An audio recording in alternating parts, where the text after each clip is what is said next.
travailleuses, travailleurs, chers camarades, chers amis. Comme il est de tradition, le lundi, je salue tout particulièrement nos camarades venus de Guadeloupe et de Martinique, de la Réunion, des États-Unis, d'Haïti, de Côte d'Ivoire, de Belgique, d'Allemagne, de Grande-Bretagne, d'Espagne, d'Italie et de Turquie.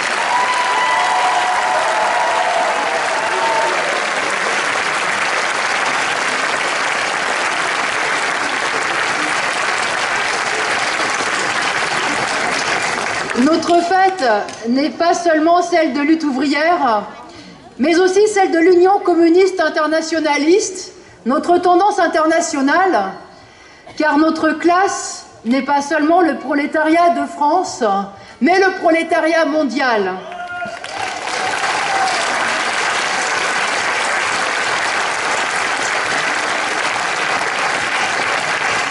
Être communiste révolutionnaire, c'est être internationaliste. Ce n'est pas qu'une position morale et une aspiration à la fraternité des peuples. Ce n'est pas seulement s'opposer à toutes les formes de chauvinisme, de xénophobie et de racisme. L'internationalisme du mouvement ouvrier recouvre la conviction qu'on ne peut changer l'ordre social, renverser le pouvoir de la bourgeoisie, l'exproprier définitivement et réorganiser l'économie sans propriété privée qu'à l'échelle du monde. Car une économie supérieure au capitalisme ne pourra se déployer qu'avec la mise en commun des ressources et des matières premières dispersées sur toute la planète, qu'avec les échanges et la coopération des travailleurs du monde entier. Le capitalisme, c'est la guerre entre les capitalistes. C'est la concurrence, les rivalités qui opposent non seulement les nations les unes aux autres, mais aussi les exploités les uns aux autres. Politiquement, la bourgeoisie s'en sert pour diviser la classe ouvrière. Et les politiciens qui prétendent défendre les intérêts des travailleurs français contre les travailleurs étrangers ou immigrés sont nos ennemis. Ceux qui, tout en se défendant de nationalisme, ne parlent que du point de vue des Français ou de la France, le sont pareillement. Les patrons de PSA et les ouvriers de Peugeot, les patrons de Carrefour et les caissières qui y travaillent ont peut-être la même carte d'identité française, mais ils ont des intérêts opposés. Et quand les politiciens évoquent les intérêts de la France, vous pouvez être sûr que ce sont les intérêts de Bolloré, d'Arnaud ou de Peugeot qu'ils défendent.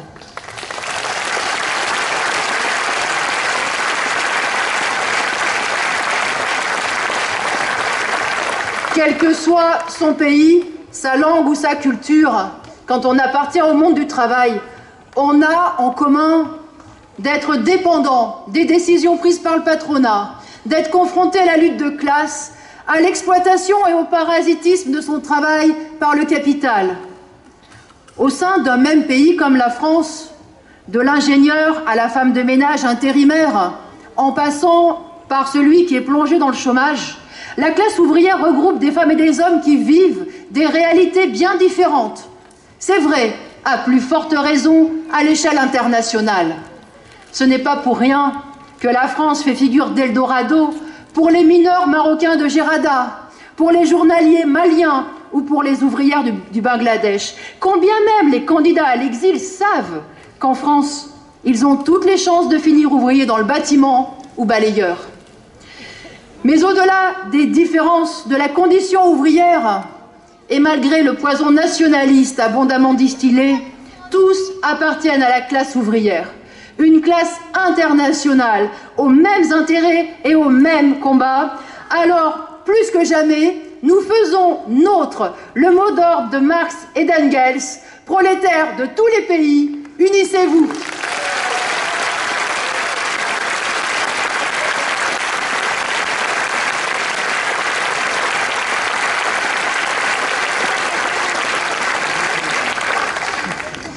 Cette conception internationale fait que les marxistes et les communistes révolutionnaires ont toujours raisonné en fonction des intérêts du prolétariat international. Et il est toujours vital aujourd'hui de comprendre non seulement la situation dans le pays où nous vivons, mais aussi celle de nos frères de classe partout dans le monde. Et pour commencer, je tiens à dénoncer les massacres de l'armée israélienne à Gaza.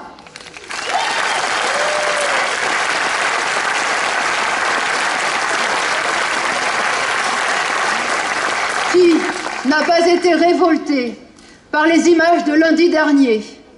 D'un côté, le gouvernement Netanyahou et les représentants de Trump sabrant le champagne, tout sourire, pour le transfert de l'ambassade américaine à Jérusalem.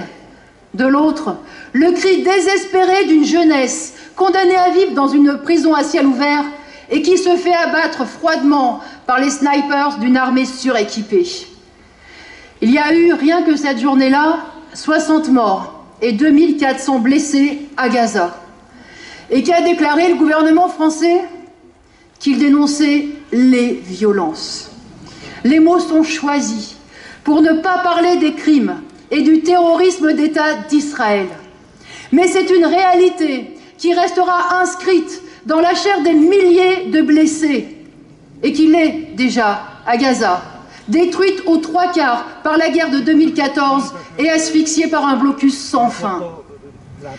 Cette répression s'inscrit dans la continuité de la politique des gouvernements israéliens qui alimentent depuis 70 ans la révolte légitime des Palestiniens et qui consiste encore aujourd'hui à chasser des Palestiniens de leurs terres et à coloniser les territoires censés constituer le futur État palestinien en Cisjordanie. Plus le temps passe, plus la possibilité pour les Palestiniens de disposer de leur propre État s'éloigne. Le déménagement symbolique de l'ambassade américaine à Jérusalem était surtout une provocation de plus. Une façon de dire aux Palestiniens qu'ils n'ont rien à attendre, ni des Américains, ni de l'État d'Israël, ni de personne d'autre. Depuis la création d'Israël, les dirigeants américains ont apporté un soutien indéfectible à l'État israélien, qui est pour eux un allié privilégié, gendarme de l'ordre impérialiste dans la région. Mais en assignant à leur propre peuple le rôle de geôlier pour le compte de l'impérialisme américain, les dirigeants israéliens le condamnent à vivre en permanence sur le pied de guerre et à se transformer en gardien de prison ou en bourreau. Oui, les grandes puissances sont incapables d'arrêter un engrenage qu'elles-mêmes ont créé et qu'elles alimentent en permanence. C'est aussi pour donner de nouveaux gages à ses alliés, que sont l'Arabie saoudite et Israël, que Trump a rompu l'accord sur le nucléaire iranien. Car au-delà de ses propos grossiers, de ses rodomontades bouffonnes et de sa démagogie ordurière, Trump est le gardien des intérêts de l'impérialisme américain. Et notre petit ministre de l'économie, Bruno Le Maire, qui ne sait que faire pour que les grands groupes français continuent leurs affaires en Iran, malgré le rétablissement de l'embargo américain, se plaint de ce que les États-Unis s'érigent en maître du monde. Eh bien, il a de la chance que le ridicule ne tue pas. Avec ces multiples provocations, Trump et les États-Unis provoqueront-ils une nouvelle guerre qui ensanglantera la région? Au fond, peu leur importe. Pour imposer sa domination à tout prix, l'impérialisme, qu'il soit américain, français ou autre, y est prêt. Comme il est prêt à écraser des peuples de son talon de fer, car il ne peut pas vivre sans les dresser les uns contre les autres. Alors, à bas la guerre sans fin contre le peuple palestinien et à bas la domination impérialiste.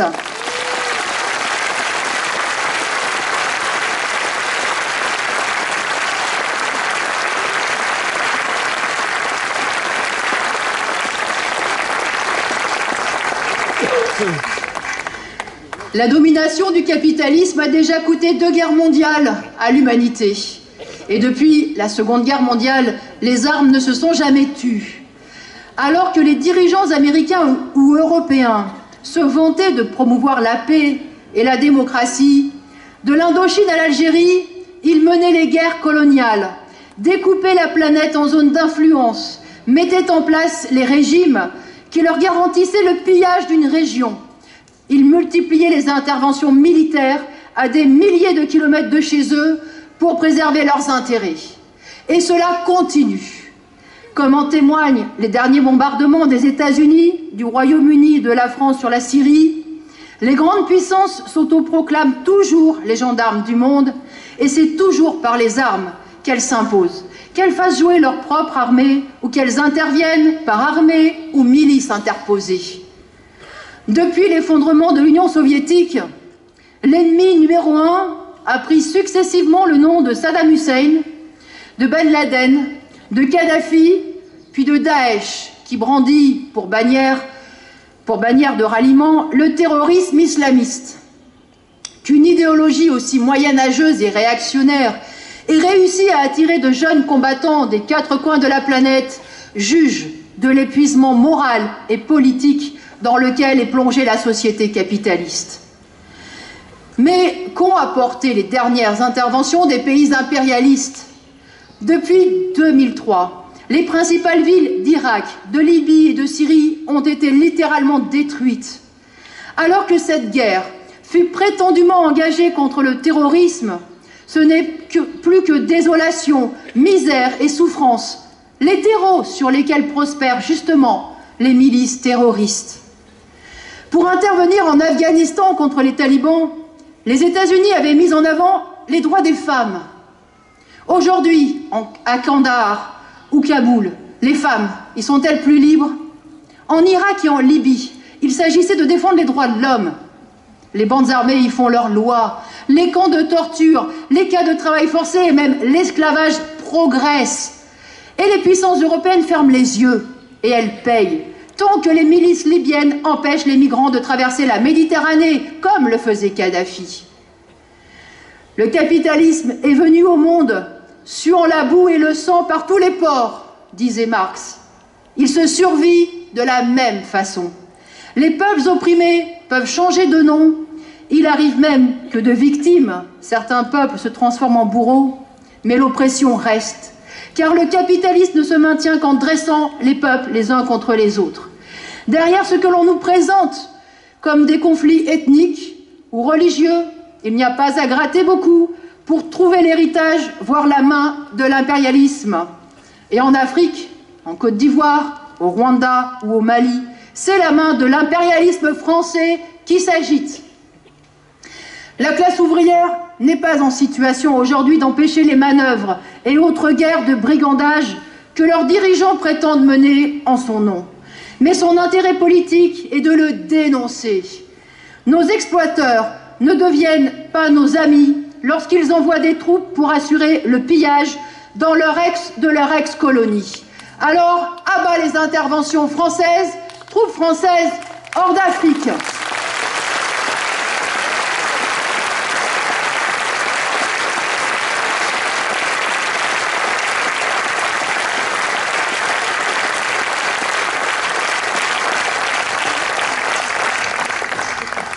L'Union européenne, qui représente une des parties les plus riches de la planète, se prétend parmi les plus civilisées.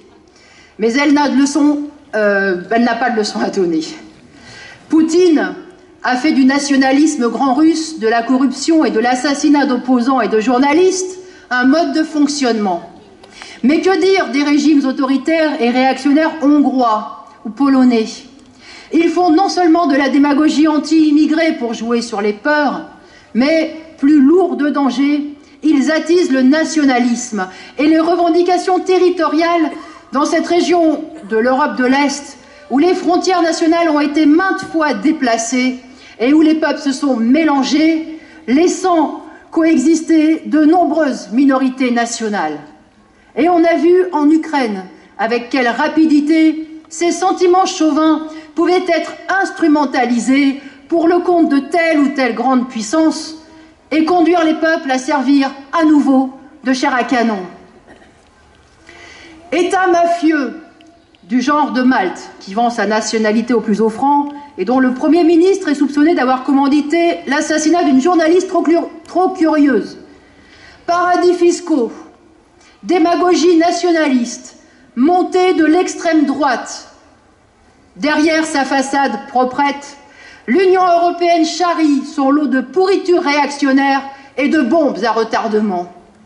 Si Aube dorée en Grèce et le Jobbik en Hongrie sont encore les seuls à se réclamer ouvertement du nazisme, combien de militants du même tonneau compte l'AfD, qui est devenue en Allemagne la troisième force politique?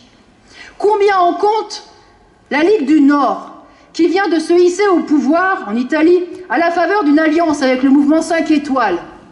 Ou le FPO, qui est intégré dans la coalition gouvernementale en Autriche?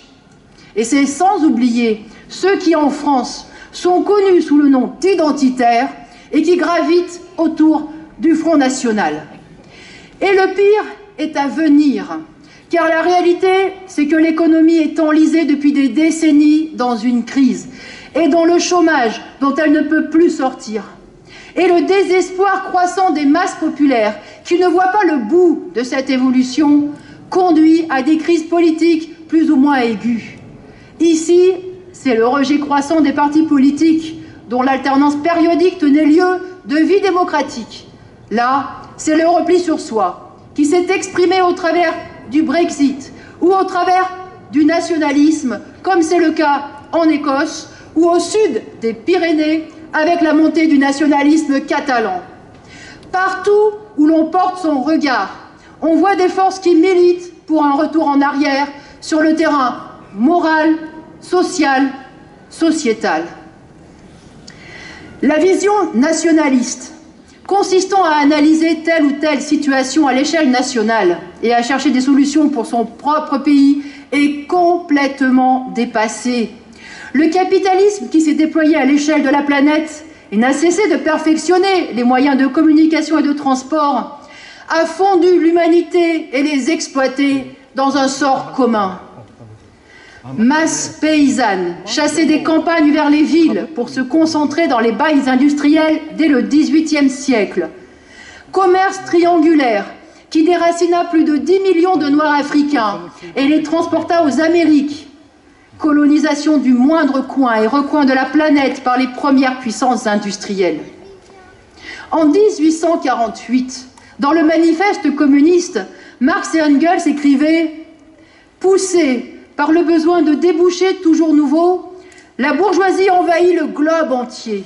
Il lui faut s'implanter partout, exploiter partout, établir partout des relations. » Il décrivait déjà les mécanismes d'une irrésistible mondialisation. Depuis, celle-ci n'a fait que s'accélérer. Il suffit de regarder les objets que nous utilisons au quotidien, de réfléchir à l'origine des matières premières. La plupart ont nécessité l'intervention de milliers de travailleurs de plusieurs pays répartis sur différents continents. En cherchant de nouveaux marchés et de nouvelles sources de profit, le capitalisme a poussé la division internationale du travail à son maximum et a entrelacé étroitement les économies des différents pays, et nous ne sommes pas de ceux qui le déplorons. Contester la division internationale du travail est une stupidité.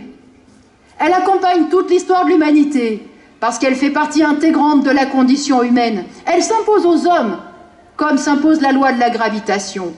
Qui peut imaginer dépasser le capitalisme en se coupant des échanges internationaux, des ressources naturelles, des sources d'énergie indispensables à la vie économique? C'est sur la base de cette interdépendance, sur la base de la concentration des moyens de production et des gains de productivité qu'elle engendre, que l'on peut envisager une société capable de subvenir aux besoins vitaux de toute l'humanité. Nous habitons sur la même terre, nous partageons les mêmes mers et la même atmosphère. Nous sommes tous dépendants les uns des autres. Alors, mettre en commun les immenses moyens de production que l'humanité a développés, gérer rationnellement à l'échelle mondiale les ressources énergétiques ou les matières premières comme des biens communs à tous, faire travailler ensemble à l'échelle de la planète les chercheurs, faire circuler les idées et la culture sans obstacle, permettre à tous, et plus seulement aux plus riches, de voyager, Voilà qui ferait faire un bond en avant à toute l'humanité. Alors, dans la mondialisation capitaliste, le problème, ce n'est pas la mondialisation, c'est le capitalisme.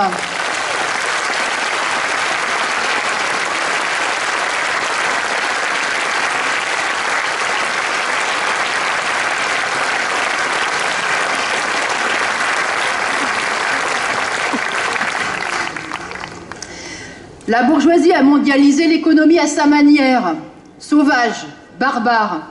Son seul objectif était, et demeure, la recherche du profit pour une petite minorité. Le résultat est une économie et des choix de plus en plus irrationnels du point de vue de l'humanité tout entière. Les dirigeants de la planète se targuent d'avoir fait reculer l'extrême pauvreté parce que le nombre d'êtres humains vivant avec moins de 2 $ par jour est passé sous la barre du milliard. Que ce soit le seul progrès dont ils puissent se prévaloir est significatif de la barbarie sociale dans laquelle nous nous enfonçons. Oh oui, certaines mégalopoles des pays pauvres se développent. Mais quand, à un bout de la ville, les buildings et les quartiers modernes sortent de terre, à l'autre, ce sont les décharges à ciel ouvert sur lesquelles vivent des centaines, des milliers d'enfants, de femmes, d'hommes. Quand il y a sur la planète 1 milliardaire supplémentaire toutes les 2 minutes, un enfant meurt de paludisme, toutes les 2 minutes aussi, essentiellement en Afrique subsaharienne. La société capitaliste est capable de fournir un téléphone portable à quasiment toute l'humanité, mais pas l'électricité, l'instruction, ni même l'eau potable. On peut, comme en France, dépenser des milliers d'euros pour un sac à main. Et à quelques heures d'avion, au Kivu, en République démocratique du Congo, l'ex-Congo belge, des hommes et des femmes extraient des minerais précieux au péril de leur vie pour une bouchée de pain. La misère, l'oppression, les guerres forcent des millions de femmes et d'hommes à fuir ou à prendre la route de l'exil. Le monde a connu bien des camps de réfugiés, ne serait-ce que parce que les 2 guerres mondiales provoquèrent des déplacements de dizaines de millions de personnes.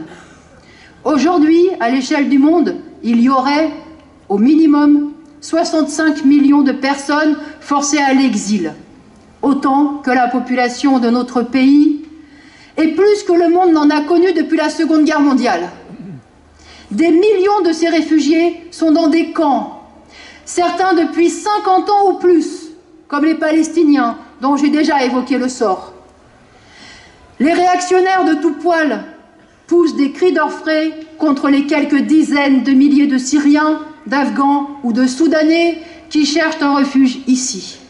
En réalité, l'immense majorité des réfugiés qui viennent de pays pauvres, ravagés par la guerre ou soumis à des dictatures féroces, sont accueillis par des pays également pauvres. 3 millions de réfugiés en Turquie, 1 million au Liban, plus d'1 million au Pakistan, et c'est en Afrique que l'on compte encore le plus de réfugiés. Ce sont des millions de femmes et d'hommes qui passent d'un pays à l'autre à la recherche de quoi se nourrir et d'un peu de sécurité. Et ils y trouvent souvent un accueil plus humain que dans cette France qui se prétend la patrie des droits de l'homme.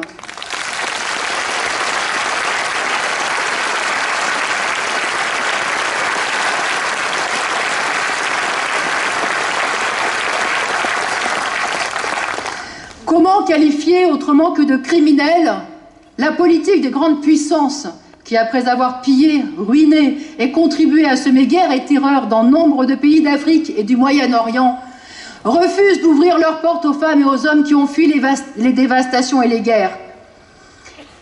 Et demain, que se passera-t-il quand une ville comme Bangalore ou New Delhi en Inde sera évacuée faute de pouvoir y respirer? Quand les habitants du Bangladesh ou des îles du Pacifique verront leur quartier noyé sous la montée des eaux, les dirigeants se laveront-ils les mains de la catastrophe écologique qu'ils ont engendrée comme ils le font aujourd'hui avec la misère qu'ils ont semée sur toute la planète? Dresseront-ils des barbelés et autres murs toujours plus hauts? Quel nouveau crime, quelle nouvelle guerre paierons-nous faute d'avoir renversé ce système aveugle et ses dirigeants incapables d'offrir un bout de terre à des millions de femmes et d'hommes pour y vivre avec dignité. Renverser le capitalisme qui nous pousse toujours plus avant dans la barbarie est la seule perspective.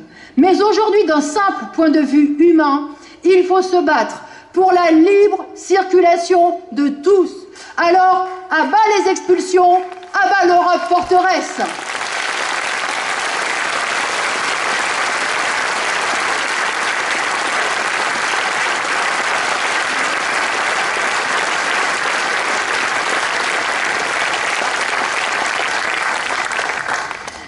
Ceux qui présentent les migrations, ce brassage des hommes et des peuples comme une menace pour les travailleurs d'ici, sont nos pires ennemis. Le problème ne vient certainement pas de ces futurs prolétaires, mais du fait qu'il n'y a pas un mouvement ouvrier vivant, capable d'accueillir ces nouveaux arrivants et de les associer dans les combats quotidiens. S'ils parviennent à pénétrer dans les citadelles impérialistes, les migrants seront pour la plupart transformés en prolétaires, nos futurs frères d'armes. Pour cette première raison, nous devons les accueillir, non pas en concurrents, mais comme des frères de classe. Le problème est de construire des partis communistes révolutionnaires, une internationale révolutionnaire, pour les intégrer dans le combat de la classe ouvrière, pour que le renversement du pouvoir de la bourgeoisie devienne l'affaire de tous les opprimés de cette terre.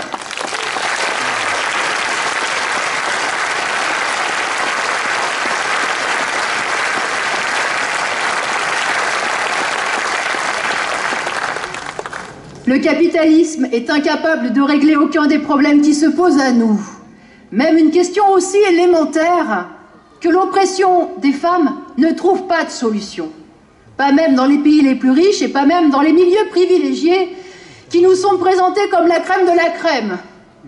Oui, la misogynie crasse, les violences faites aux femmes se cachent aussi derrière les paillettes d'Hollywood et sous le tapis des marches du Festival de Cannes. Parce que même dans ce monde-là, les relations humaines sont commandées par le pouvoir de l'argent. L'oppression des femmes est partout une réalité. C'est une réalité d'autant plus dure et violente qu'on est simple employé ou ouvrière. Ou alors que l'on vit en Inde, en Afghanistan, au Nigeria, au Soudan ou en Arabie Saoudite. Mais partout, les rapports entre les hommes et les femmes sont pourris, déformés, pervertis, parce que le capitalisme est basé sur des rapports de domination, parce qu'il est basé sur l'oppression des uns et la soumission des autres, parce que l'argent permet de tout acheter, y compris les corps et les consciences. Il y a 200 ans, un des premiers socialistes, Charles Fourier, disait qu'on mesure le degré d'avancement d'une société au degré d'émancipation des femmes. Eh bien, à cette aune, le capitalisme de 2018 n'est pas bien avancé. Aujourd'hui encore, oui, le combat contre l'oppression des femmes est indissociable du combat contre le capitalisme.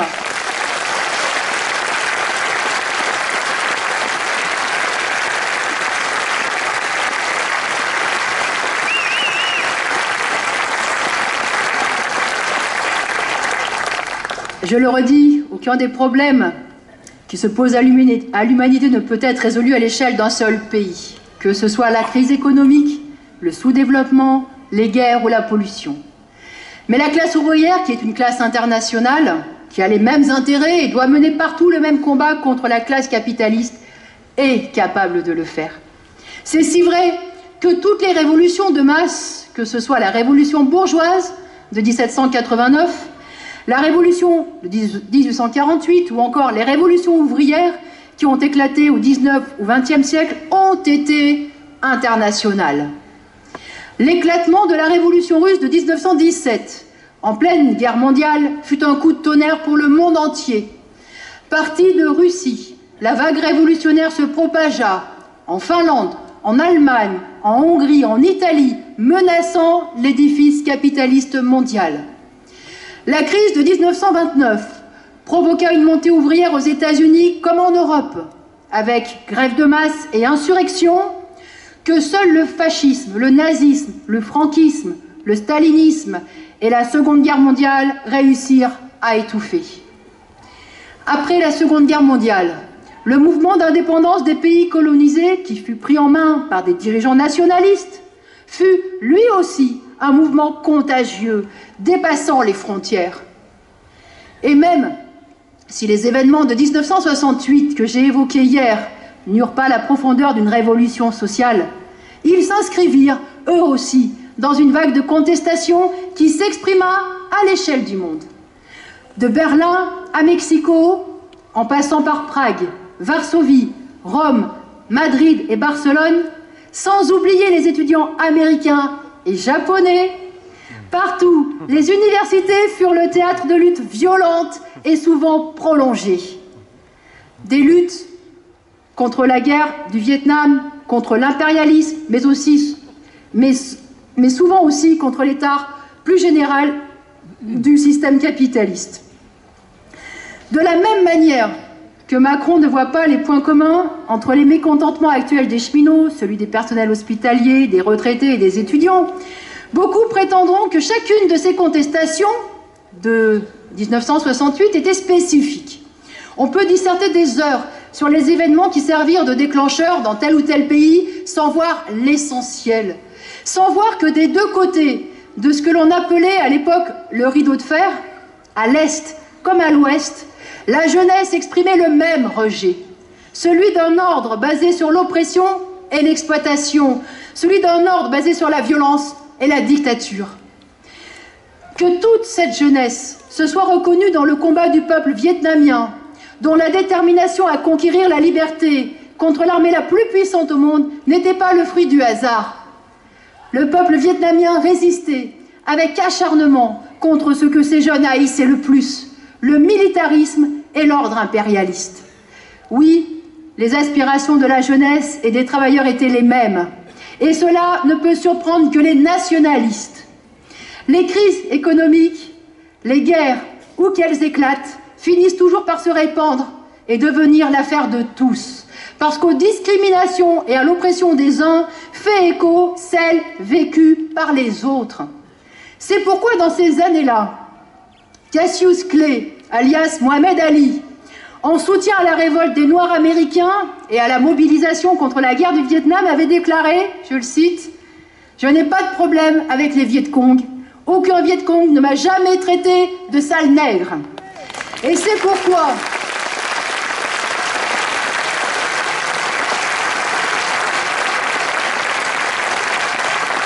Et c'est pourquoi un des slogans les plus repris dans les rues de Paris, qui faisait allusion aux insultes antisémites et anti-allemandes dont Cohn-Bendit était alors victime, était « Nous sommes tous des juifs allemands ». Alors oui, nous sommes convaincus que les prochaines révoltes, qu'elles éclatent en Asie, en Afrique ou en Amérique, ne resteront pas cantonnées à leurs frontières. Elles se répercuteront de pays en pays et cela se reproduira jusqu'à ce que les opprimés parviennent à renverser l'ordre capitaliste mondial.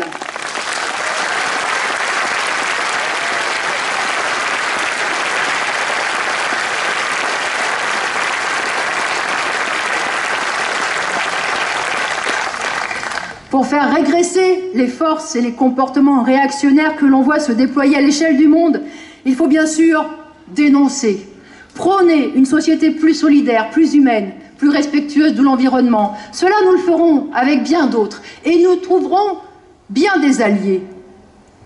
Plus la politique est dure contre les migrants, plus de femmes et d'hommes s'engagent pour les aider. Plus les inégalités grandissent, plus l'indignation se répand. Plus les signes que l'écosystème se fissure, se multiplient, plus il y a de questions sur l'avenir de la société. Mais il faut être conscient que tous ces combats seront à recommencer tant que l'on ne renverse pas la société capitaliste. Alors il faut diffuser cette conscience communiste révolutionnaire. Pour cela, nous ne pouvons compter que sur nos petites forces. C'est un combat qui nécessite de savoir que nous resterons minoritaires et à contre-courant tant qu'il n'y a pas de nouvelles montées révolutionnaires. Mais c'est notre raison d'être et je conclurai là-dessus. Il faut continuer avec ténacité et enthousiasme, sans se laisser dévier de cet objectif. La seule solution économique viable, digne de notre époque, c'est l'organisation de la production à l'échelle mondiale, dans l'intérêt de l'humanité tout entière. C'est cela que les fondateurs du mouvement socialiste appelaient la révolution socialiste mondiale. Alors, amis et camarades, Aujourd'hui comme hier, l'international sera le genre humain.